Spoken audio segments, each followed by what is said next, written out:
चलिए दोस्तों, आज हम करेंगे सीजीएल मेंस लाइव मॉक का सॉल्यूशन।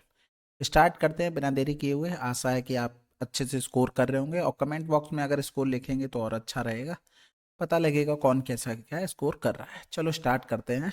पहला सवाल है, कह रहा है ए और बी का संयुक्त व्यवसाय था जिसमें ए ने 1 वर्ष के लिए इतने का निवेश और व्यवसाय शुरू करने के 3 महीने बाद बी ने इतने का निवेश किया।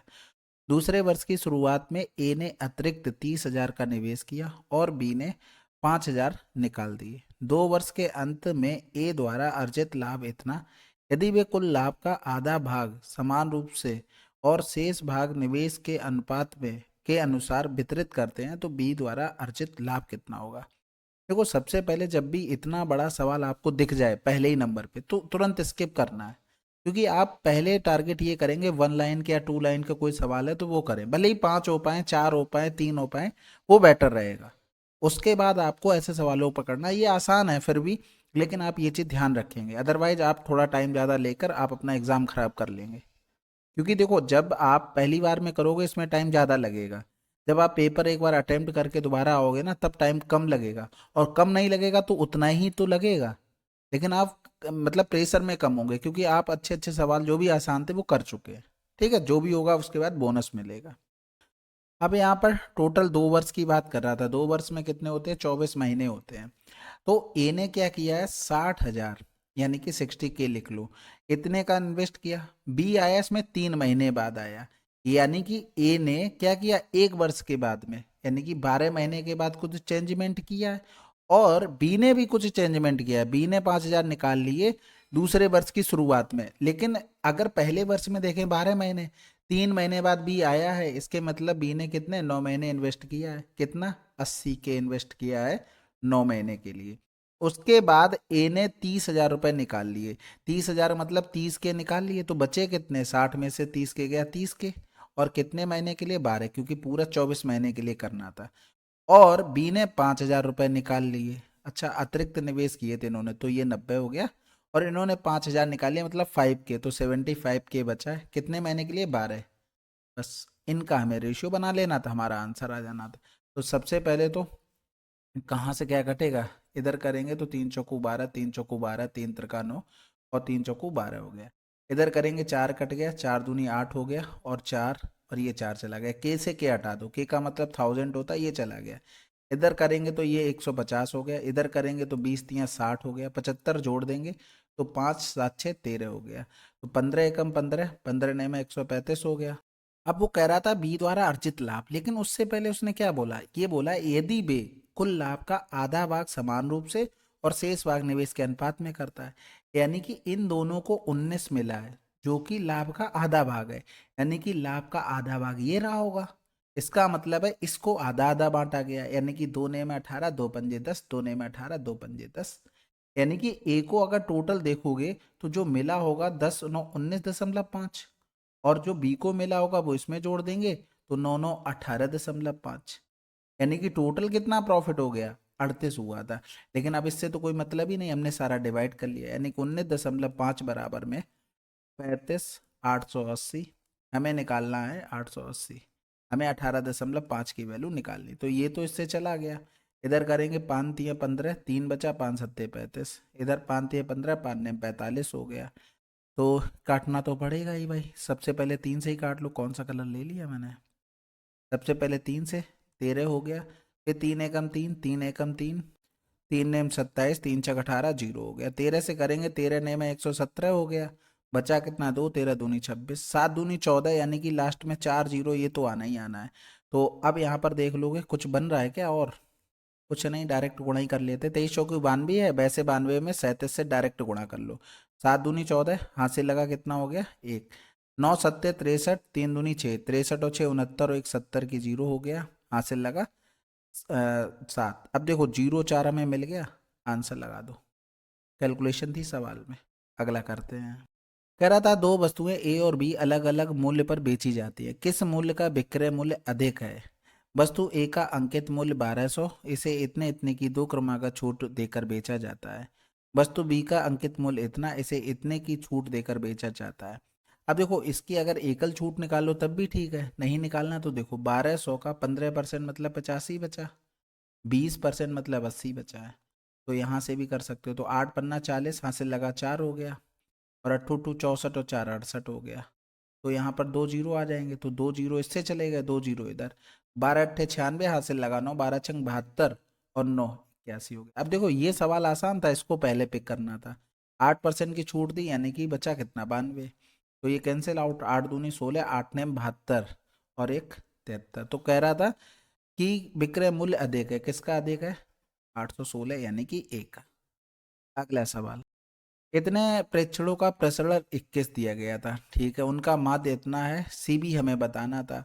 तो देखो आपने कोफिशिएंट ऑफ वेरिएंस ये पढ़ा होगा कि स्टैंडर्ड डेविएशन अपॉन में मीन इनटू में 100। और स्टैंडर्ड डेविएशन होता क्या है, वेरिएंस का रूट होता है।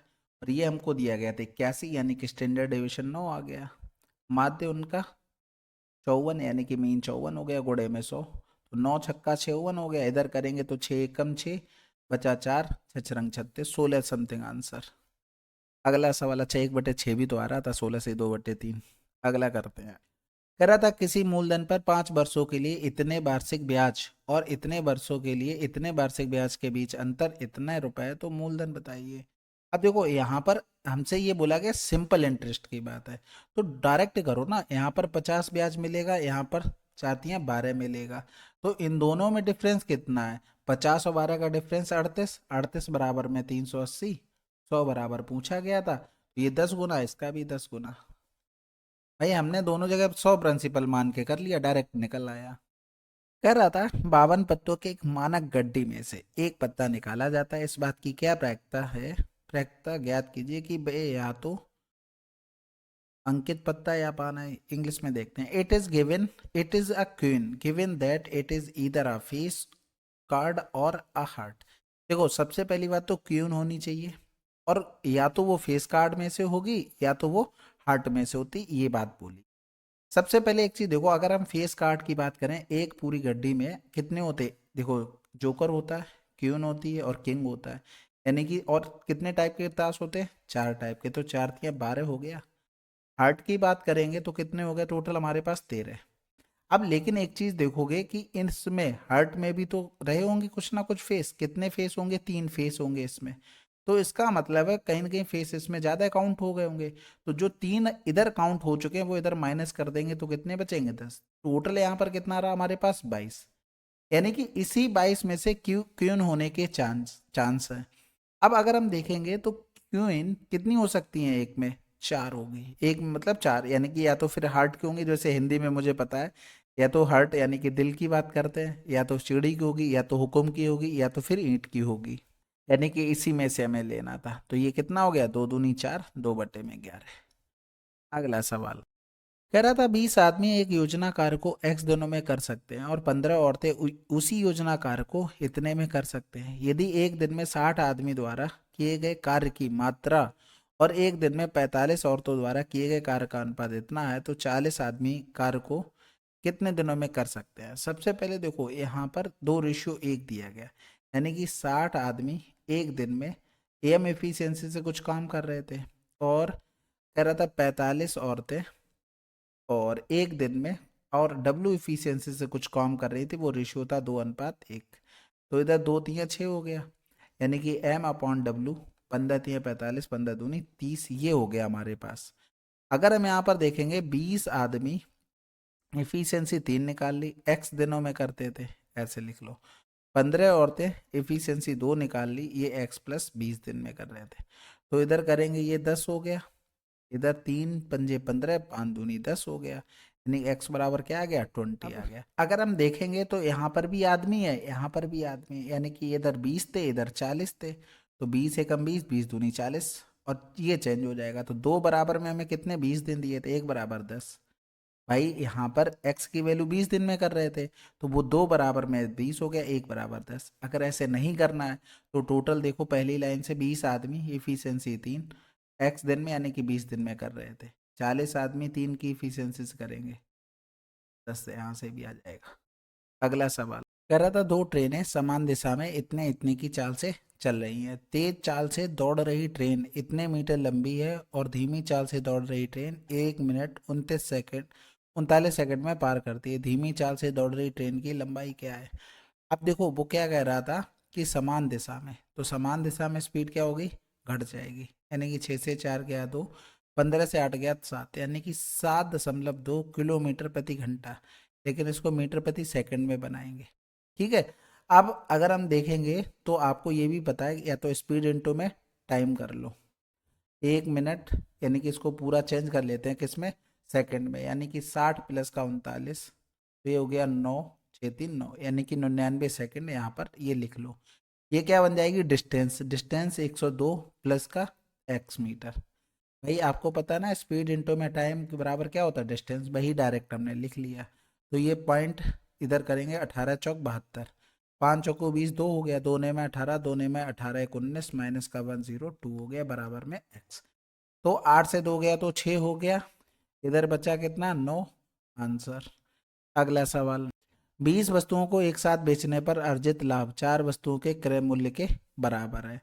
प्रत्येक वस्तु का चिन्हित मूल्य उसके क्रय मूल्य से 124 रुपये अधिक है। यदि दी गई छूट 48 रुपये है तो प्रत्येक वस्तु का क्रय मूल्य क्या है? देखो, 20 वस्तुओं का सीपी 20 के एसपी के बराबर होता तो कोई प्रॉब्लम नहीं, लेकिन कह रहा है बेचने पर 4 वस्तुओं के क्रय मूल्य के बराबर क्या हो रहा है? लाभ। यानी कि क्रय मूल्य, तो प्रॉफिट कितना किस पर होगा? सीपी पर होगा। तो 4 सीपी के बराबर लाभ, इसको बराबर करना था। यानी कि सीपी अपॉन में एसपी, 20 बटे में कितना हो गया? 24, या फिर 4 पंजे 20, 4 छंग 24। अब उसने अंकित मूल्य 124 था, सीपी से ज्यादा, यानी कि सीपी हमारे हिसाब से 5x हो गया, और 124 रुपये अधिक अंकित किया, और उस पर डिस्काउंट दे दिया 48 रुपये। तो डिस्काउंट के बाद क्या बनता है? एसपी बनता है, यानी कि ये हो गया 6x। इसी को सॉल्व करना था। तो 6x माइनस 5x कितना हो गया? x हो गया। 14 से 8 गया तो 6 हो गया, 11 से 4 गया तो 7 हो गया, 76 इसका मान आया। तो हमें निकालना था सीपी, यानी कि 5 छक्का 30, 5 सत्ते 35 और 3 38। अगला सवाल, इसको देखो भाई, इसके पावर 4 तक जाना है, तो यहाँ पर 2x² प्लस का x equal to 5 whole square करेंगे तो 4x⁴ प्लस में x² प्लस में 2 दूनी 4 x⁴ इक्वल टू क्या हो गया? 25 हो गया। तो हमें देखो ये दोनों चीजें चाहिए हैं, 25 के साइड इस साइड आ जाएगा, यानी कि आंसर क्या बन जाएगा? 25 माइनस का x²। अगला सवाल, इसमें भाई नॉर्मल वैल्यू पुटिंग भी कर सकते हो और वैसे भी निकाल सकते हो। तो यहाँ पर इसको देखोगे, ये क्या लिखा है? ये लिखा है साइन थीटा अपॉन में कॉस थीटा। ये भी क्या लिखा है? 1/cos theta. यानी कि नीचे ये सॉल्व करेंगे तो साइन थीटा माइनस का 1, और ये हो गया कॉस थीटा। कॉस थीटा ऊपर चला जाएगा, तो ये बन गया क्या? 1/। अब इतना लिखना पड़ रहा है समझाने के लिए, अदरवाइज आप स्टेप्स कटिंग इसमें कर सकते थे। साइन थीटा माइनस का 1 सॉल्व करेंगे तो साइन थीटा माइनस का 1 प्लस में कॉस स्क्वायर थीटा अपॉन में cos theta sine theta minus का ये 1 हो गया। अब अगर इसको कुछ लिखना चाहोगे तो इसको क्या लिख सकते थे? 1 माइनस का साइन स्क्वायर थीटा, ठीक है, या फिर 1 माइनस साइन थीटा, 1 प्लस का साइन थीटा, ये भी लिख सकते थे। यहाँ से पूरे से 1 माइनस साइन थीटा कॉमन ले लेते, लेकिन माइनस बन जाएगा। तो यहाँ पर 1 माइनस का साइन थीटा हमने कॉमन लिया। इधर क्या देखो, ये उल्टा अगर लिखोगे तो ये माइनस का 1 माइनस का साइन थीटा, यही तो हो जाएगा। तो यहाँ पर माइनस का 1 बचेगा, और प्लस में 1 प्लस में साइन थीटा इधर बच गया, और इधर हो गया हमारे पास cos theta sine theta minus का 1। तो ये देखो यहाँ पर 1 माइनस साइन थीटा कॉमन लिया था, तो ये इससे कर लो, फिर माइनस का अंदर मल्टीप्लाई कर देंगे, ये प्लस हो गया, माइनस हो गया, ये माइनस हो गया, यानी कि ये इससे कैंसिल आउट हो गया। Minus sine theta upon cos theta क्या होता है? माइनस का टेन थीटा। आंसर। अब इसमें आप ये सोच रहे होगे एकदम, देखो 1 माइनस साइन थीटा है, इसको चेंज करोगे तो साइन थीटा माइनस 1, ये कॉमन हमें लेना था नीचे देखकर, बस इतनी गलती हो गई, ये स्टेप से बढ़ गई। तो यहाँ पर ये करते तो माइनस आ जाता, माइनस का हमने भाई अंदर मल्टीप्लाई कर दिया, तो ये ध्यान रखना।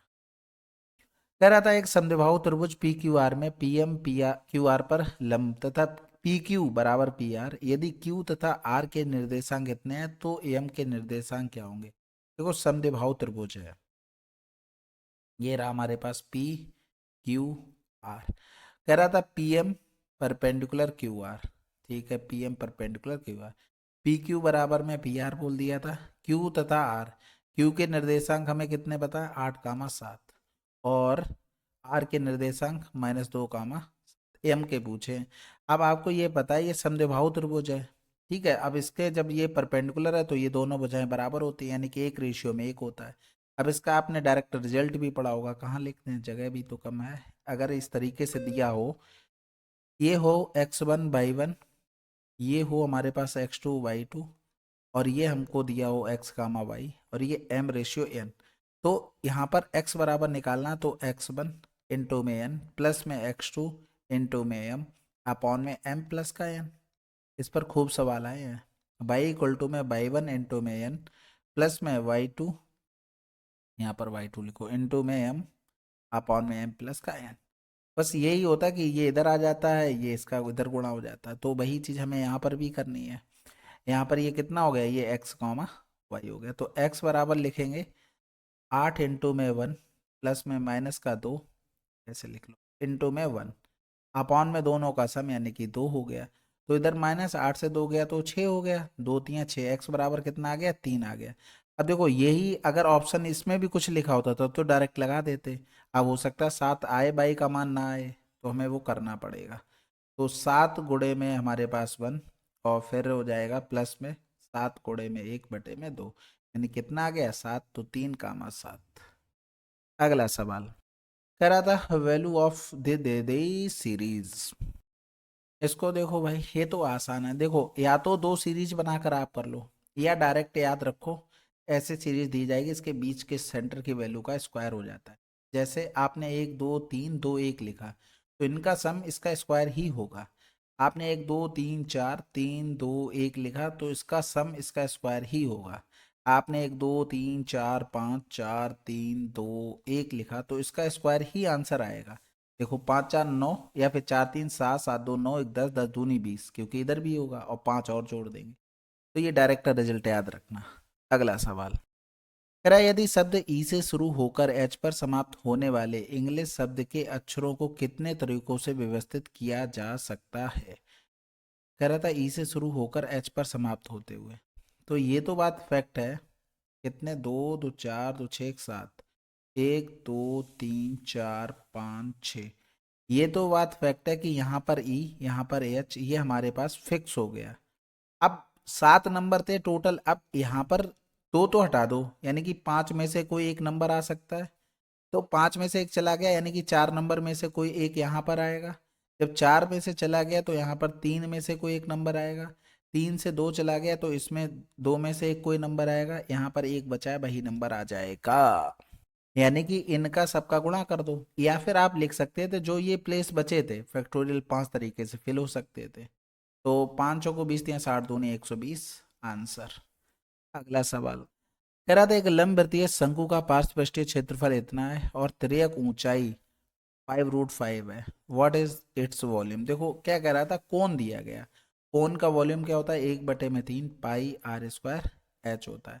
पार्श्वपृष्ठीय क्षेत्रफल यानी कि πrl की वैल्यू दी गई थी 100 पाई से पाई कैंसिल आउट हो गया, यानी कि आर और एल दोनों बचे हैं, और तिर्यक ऊंचाई भी बची थी। अच्छा तब तो फिर तो आसान हो गया, बराबर में 100, यानी कि इधर करेंगे तो 5 दूनी 10, और ये हो गया 5 चौको 20, यानी कि √5 इंटू में 4, ये आर की वैल्यू।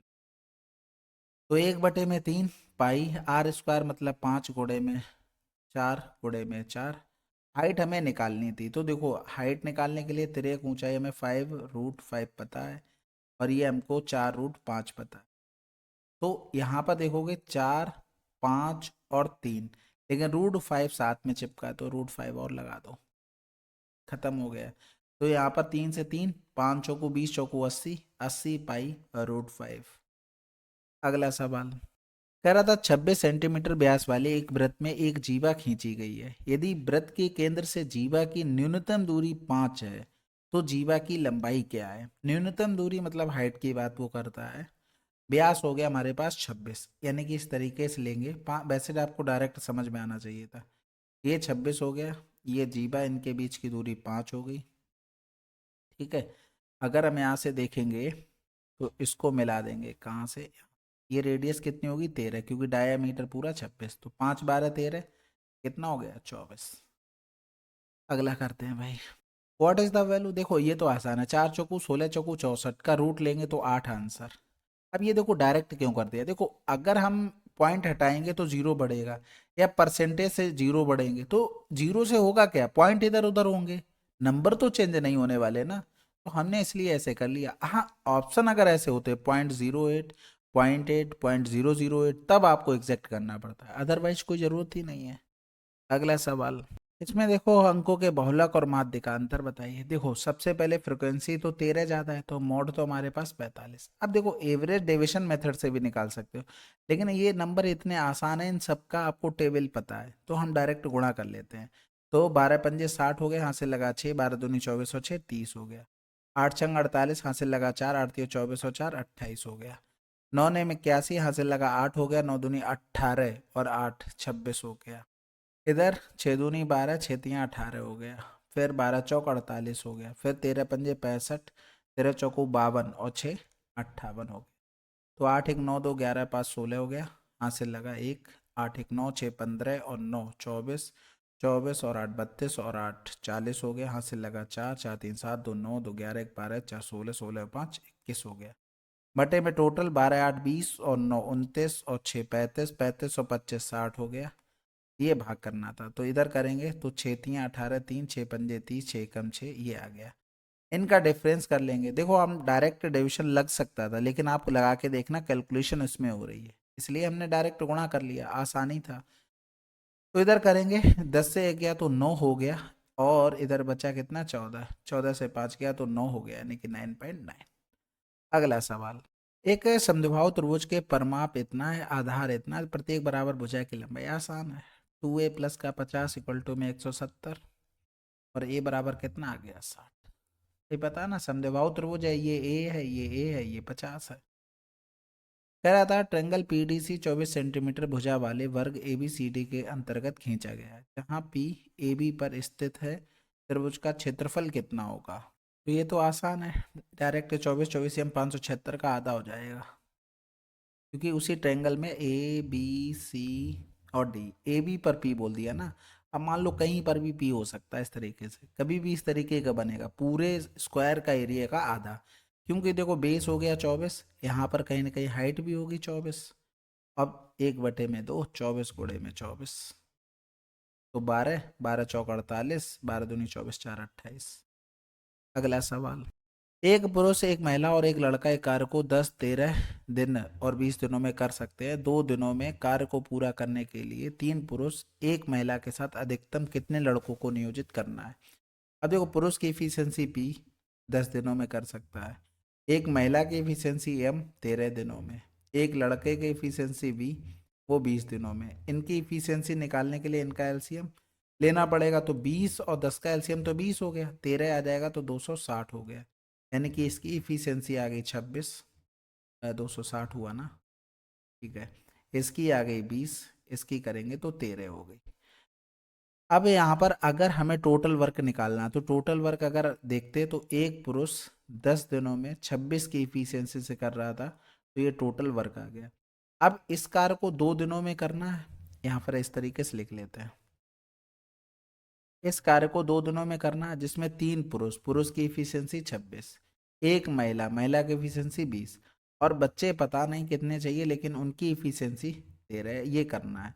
तो यहाँ पर करेंगे, ये कितना हो गया 13 हो गया, ठीक है। तो 130 बराबर में 26 3 78 प्लस का 20 प्लस में 13 हो गया, तो ये हो गया 8, 130 माइनस का 8, 7 2 9, तो 10 से 8 गया तो 2 हो गया, 12 से 9 गया तो 10 से 8 गया 2, 12 से 9 गया तो 3 हो गया, 32 बराबर में ये क्या हुआ। अच्छा, अधिकतम लड़के पूछा, तो ये हो गया बी।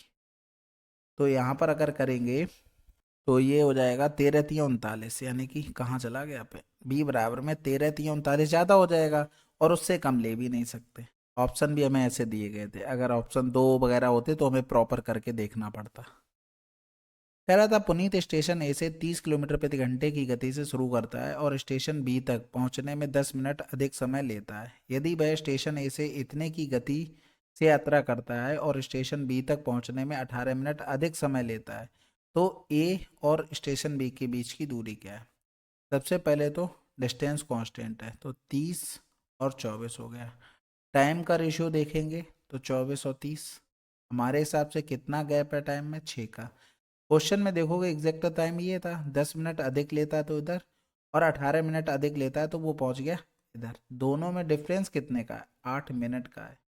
तो ये 6 बराबर हमारे हिसाब से डिफरेंस था, क्वेश्चन में 8 मिनट बोल दी।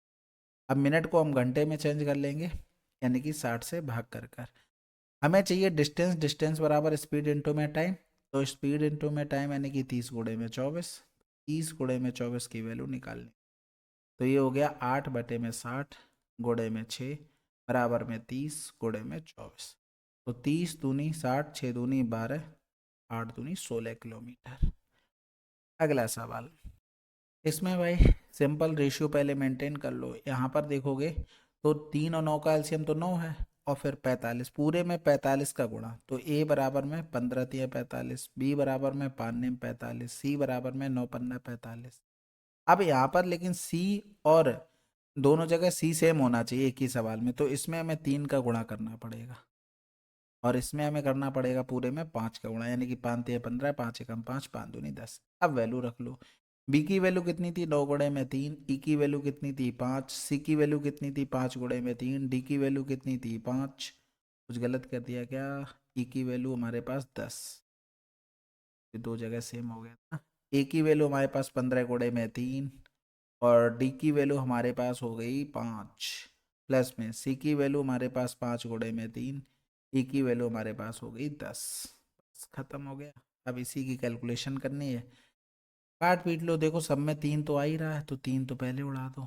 इसके अलावा 5, 5 दूनी 10, 5 ये 5 चला गया। फिर करेंगे तो 9 दूनी 18, 18 में से 5 चला गया तो 13 हो गया। आंसर तो आ ही चुका था, 15 और 10 25। अगला सवाल कह रहा था DE parallel F C, DE parallel F C बोल दिया था, ठीक है। डीई सी 160 है, डीई सी 160 यानी कि ये दिया गया था 160। बी एफ सी 80 है, बी एफ सी यानी कि ये 80 डिग्री हो गया। कह रहा था respective ratio between A B C and angle A C B is 2:1। A B C यानी कि अगर ये 2x है, ए सी बी यानी कि ये पूरा रेशियो कितना है, x हो गया। Find the measure of F C B, F C और बी यानी कि हमें ये वाला एंगल फाइंड आउट करना है। तो सबसे पहले तो हमें भाई पैरेलल लाइन बोली गई है, पैरेलल लाइन बोली गई है तो एक चीज़ बताओ, हम चाहे इसको ऐसे करके निकाल लें तो ये कितना होगा, 120 डिग्री, सॉरी 100 होगा। अब ये जब दो लाइनें पैरेलल हैं तो ये भी तो 100 होगा।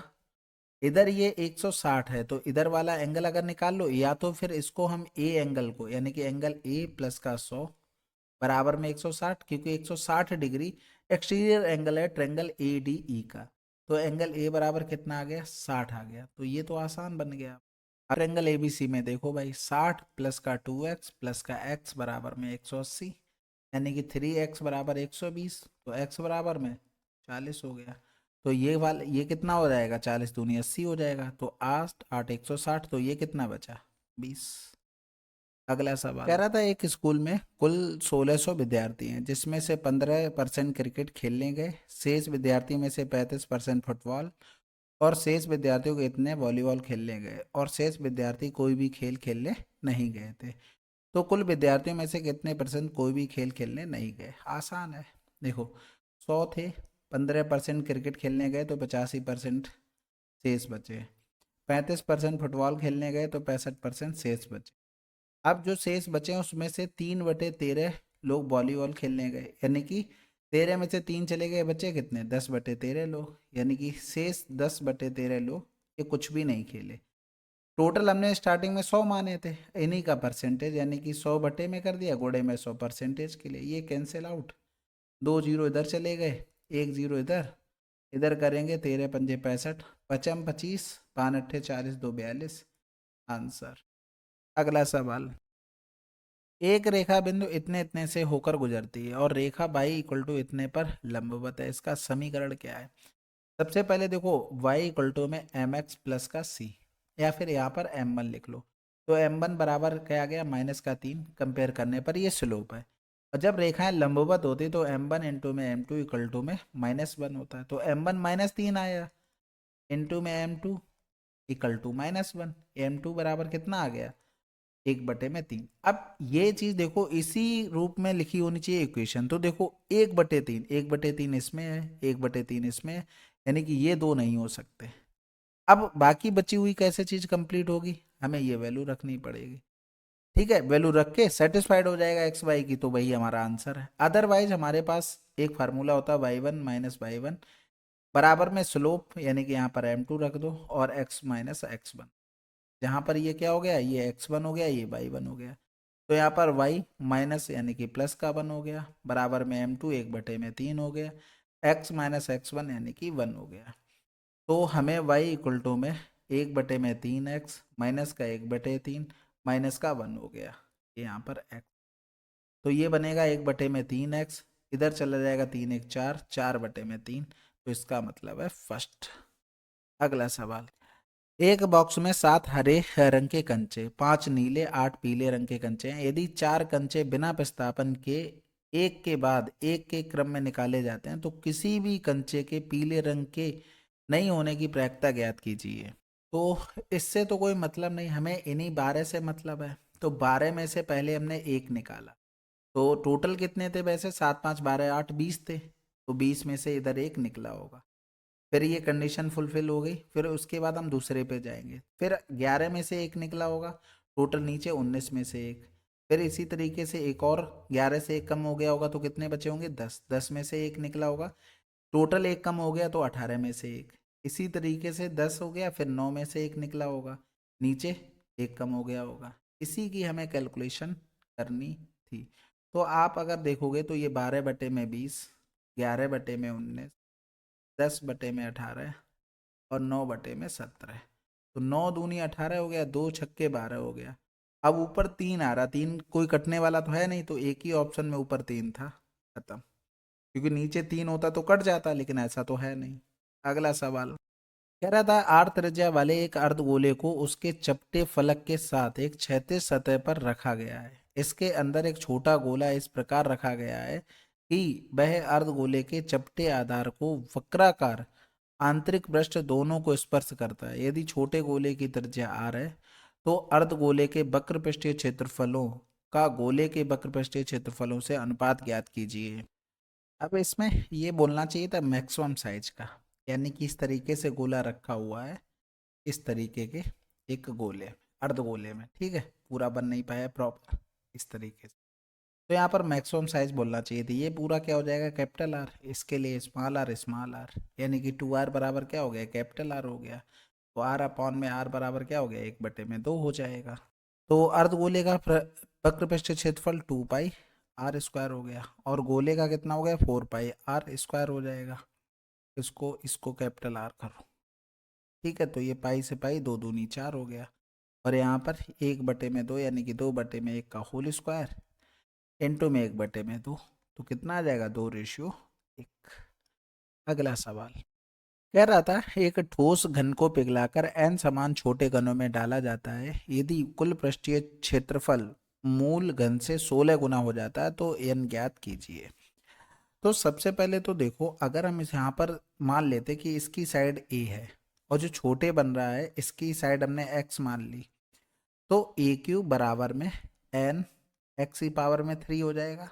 अब सरफेस एरिया पे बात कर लेते हैं, तो यहाँ पर 6a² था, इधर हो जाएगा 6 इंटू में n x², नए वाले का हो जाएगा। अगर हम x² की जगह यहाँ पर, तो इधर से x ऐसे लिख लो पूरा, तब सही रहेगा। यानी कि x बराबर a/n⁻⁴। तो इसमें पुट कर देंगे 6 इंटू में n, x का मतलब a² अपॉन में n 2/3 हो गया, यानी कि 6a², ये ऊपर चला जाएगा माइनस का, यानी कि n⁻1 - 2/3। तो 6a² n 3 से 2 गया, 1/3। अब ये बराबर करेंगे तो ये 16 गुना हो जाता है, यानी कि जो पहले था उसका 16 गुना ये हो गया। तो 6a² से a का स्क्वायर कट गया, n बराबर 16⁻3, यानी कि n बराबर में 40 96। अगला सवाल कह रहा था, 9 क्रमागत विषम संख्याओं का औसत 51 है। सबसे बड़ी संख्या को हटाकर उसके स्थान पर x रख दिया जाता है तो इसके परिणाम स्वरूप नया औसत 53 प्राप्त होता है। तो एक्स क्या है? तो सबसे पहले देखो 51 विषम संख्या है, यानी कि 4 इस साइड रही होंगी, 4 इस साइड, और लगातार है, ये तो बोला क्रमागत। तो 51, दो इधर, दो 4, दो 6, दो 8, यानी कि लास्ट संख्या 59 रही होगी। अब नॉर्मल अगर इसमें देखें 9 का गुणा करेंगे तो 9 एकम 9, 9 पन्ना 45, इसमें से 59 को हटा दिया गया तो 400, उसमें एक्स जोड़ दिया गया तो नया एवरेज 53, और 53 सम करेंगे तो इतना हो गया बस। 9 तियां 27, यानी कि 7 यूनिट डिजिट आंसर आ गया। 9 तियां 27, यहाँ से लगा दो, 9 पन्ना 45, 2 47 माइनस का 400, यानी कि 77। अगला सवाल कह रहा था प्रिया अकेले एक दीवार को 16 घंटे में पेंट करने में सक्षम है, जबकि रिया आधी दीवार 12 घंटे में पेंट करने में सक्षम है। यदि प्रिया ने पहले दीवार को पेंट करना शुरू किया, फिर प्रत्येक दूसरे दिन रिया उसके साथ जुड़ जाती है, तो दीवार को कितने समय में पेंट होगा? देखो, प्रिया 16 घंटे में, जबकि रिया 24 घंटे में, आधी 12 में, पूरी 24 में, यानी कि 48। 16 3 48, 24 दूनी 48। तो पहले दिन कौन काम करना शुरू करता है? प्रिया। फिर दूसरे दिन प्रिया और रिया दोनों, यानी कि 3 3 2 5, यानी कि 8 काम हो रहा था 2 घंटे में, हमें 48 करवाना था, तो ये कितना हो जाता? 12। चलिए फिर, ये 30 क्वेश्चन थे हमारे पास। आशा है कि सोल्यूशन पसंद आया होगा। पेपर काफ़ी अच्छा था, काफ़ी अच्छा इन द सेंस लेंदी भी था, क्वेश्चन भी लेंदी थे, आपको करने में थोड़ा इंटरेस्ट आया होगा। लेकिन ये है कि पेपर उतने विद इन टाइम में करने में इंटरेस्ट तो नहीं आता, क्योंकि नंबर कम आए होंगे, कि नंबर कम आएंगे तो फ्रस्ट्रेशन बढ़ती है। लेकिन टेंशन मत लिया करो इतनी, आप ये देखा करो मॉक देते समय कि आप कौन सी चीज़ें कर सकते थे वो नहीं कर पाए, क्योंकि आप 30 क्वेश्चन है तो आप 25 पे फोकस करो, 5 नहीं कर पा रहे कोई बात नहीं, आप 23 पे फोकस करो, 7 नहीं कर पा रहे कोई बात नहीं, अब पता लगे ये आते थे, इनके इन 7 के चक्कर में इसमें से भी छूट गए, तब फिर वो गलत है। ठीक है, तो इस पर फोकस किया करो, जो आपको आता हो, आसानी से कर सकते थे, वो नहीं छूटना चाहिए। उसके बाद जो भी हो जाएगा वो बोनस है आपका। ठीक है, तो ये ध्यान रखना। चलिए फिर मिलते हैं अगले वीडियो में, तब तक के लिए जय हिंद, जय भारत।